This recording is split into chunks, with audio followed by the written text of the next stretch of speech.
ջան, շատ հուզված եմ, Զարան մեզանից բոլորիցս գնաց, հայազգից,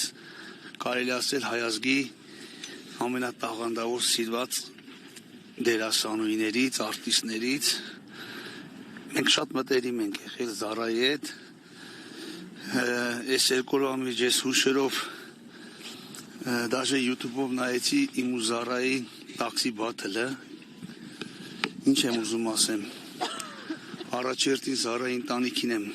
համբերություն մաղթում, մեր ժողովրդին մեծ կորուստ ունենք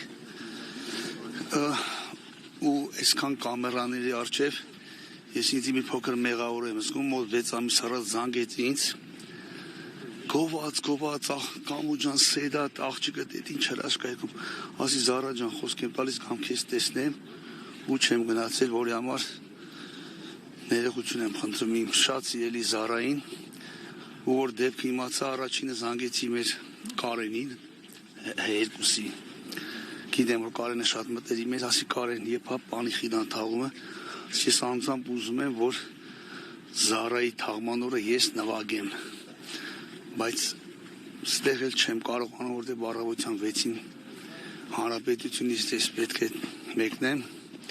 ինչ եմ ասում, չգիտեմ ինչ ասեմ, ժողովուրդ ջան, այսքանը երևի։ Շնորհակալություն։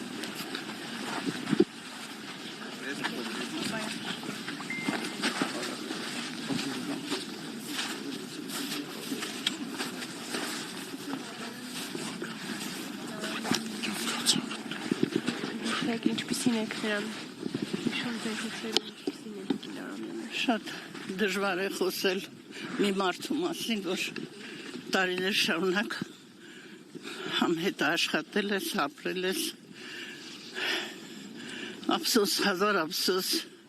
որովհետև նման մարդիկ շատ